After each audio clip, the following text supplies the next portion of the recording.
What's going on, guys? My name is Voss, and if you're new to the channel, this is the 98 Boxster that we have been working on. And I'm with my friend Josh. He runs craftonautocare, which is back there. Not you guys, back there. You guys are irrelevant. But so he runs craftonautocare. He's been helping me with this build, and we're pretty much to the point now where this engine's ready to get stripped down, figure out what's truly wrong with this car, and we can figure out how to fix it. Yeah, pretty much. Just disassemble the engine from here. Today I think they're gonna pull the accessories off and the belt. We're gonna try to get all these lines off. Cooler, starter, supercharger, and then once we get all that stuff off, we'll go ahead and pull the valve covers and start inspecting the top end of this engine and work our way to the center. So far, we've probably realistically spent 9 to 10 solid hours to even get this out of here. Yeah. How do you say this experience has been so far with this? Not bad, considering all the different problems that we ran into on this. But overall, it should have went way faster, and it would have had this not been supercharged. So yeah, that threw a lot of complications. There are a lot of oddball, quirky, like kind of one-off made parts in here that I, to be honest, don't think were made well or did not hold up well over the last 20 years. So. Right, there's definitely some problem areas that anyone that has this supercharger on their Porsche would want to look for. Especially, we noticed when we got it out that this pipe right here actually took a pretty big hit. And it's not necessarily a hit mark, that's more of a overtime rubbing back and forth. It just ground itself down type of thing. But that's something that we will have to address before this engine goes back in, because there's no way we'll get that pipe out of the car with everything assembled. So all right, well, we'll start tearing this down and see how it goes. Yeah.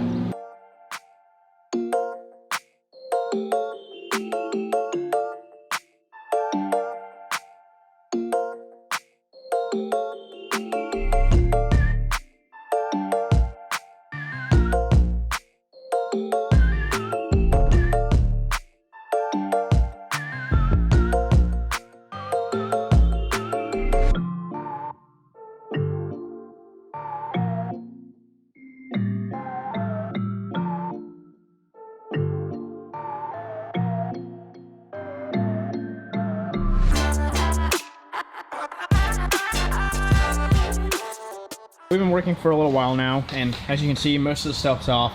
I'm not the most technical one here, so I also got Justin and Eric here. You've probably seen Justin from some of the other videos.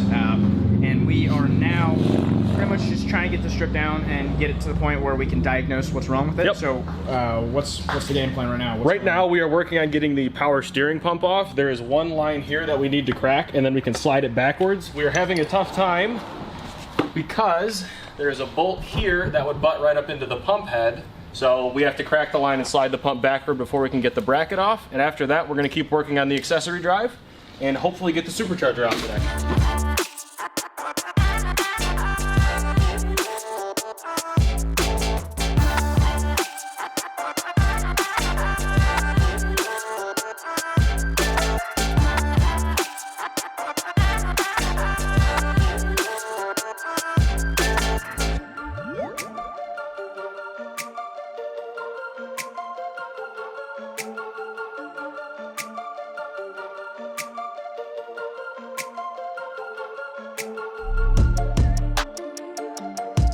It's been probably another hour or so. We got, I think, most of the external stuff off of here.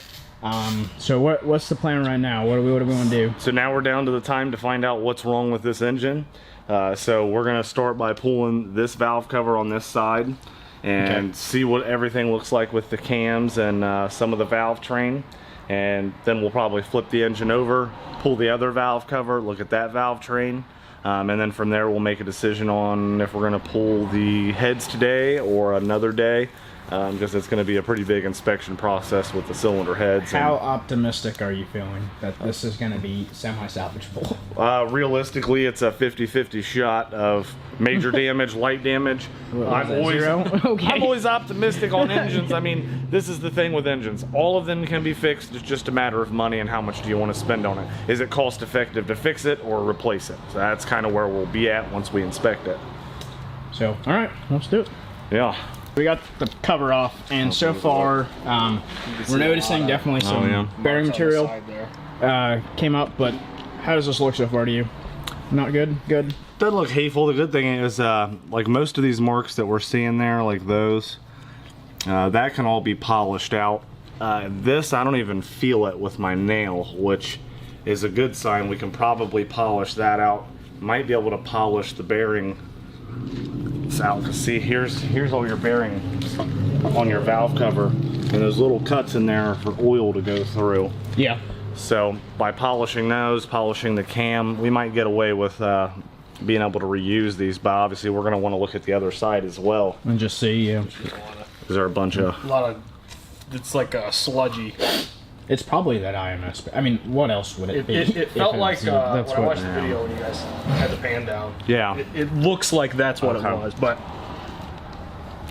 Trust you guys. So, do we want to take this out and then get to the other side, or what's the best? Take what out? Do we want to take all this out over here? Or We got all timing and stuff to deal with still too. Okay. So now we're pretty much done on this side. We'll just rotate it over. Okay. And what's that? Is it secure that's like what I was this? asking. The chains will hold it in. Okay. Okay. Yeah, unfortunately that's kind of the only thing. We'll probably pop the valve cover on and just put like 2 bolts in it, just to hold it down and just to keep everything in there, and eliminate a whole bunch of spillage.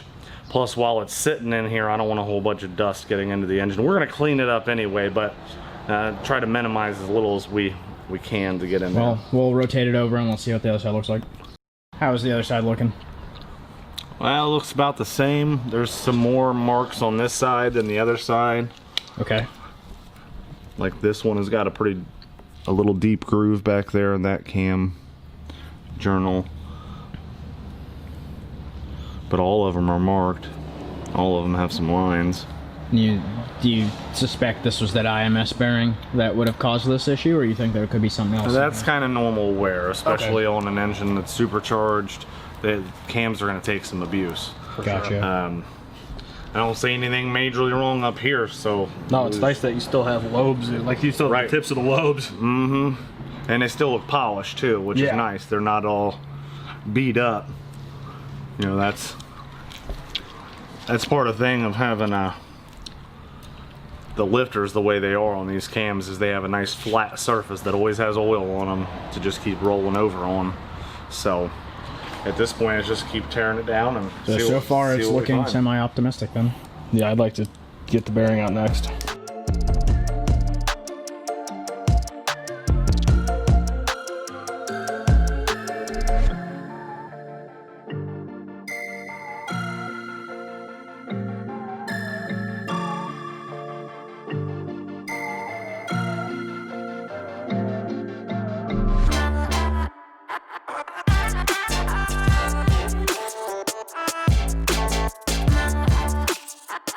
Josh just inspected the IMS bearing, which we're suspecting could have been the issue.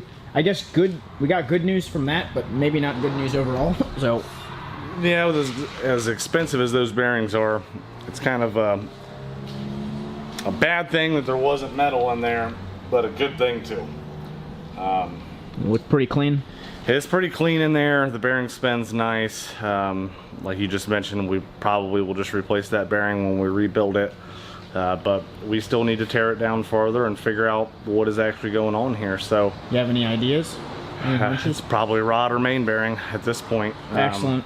Yeah, so it is what it is. Yeah. We kind of figured it was going to be the worst, and that's kind of what we're looking at, and we'll know farther once we tear into it.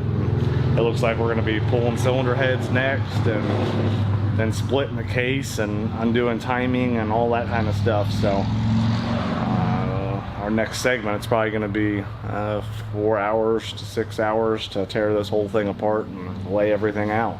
Awesome.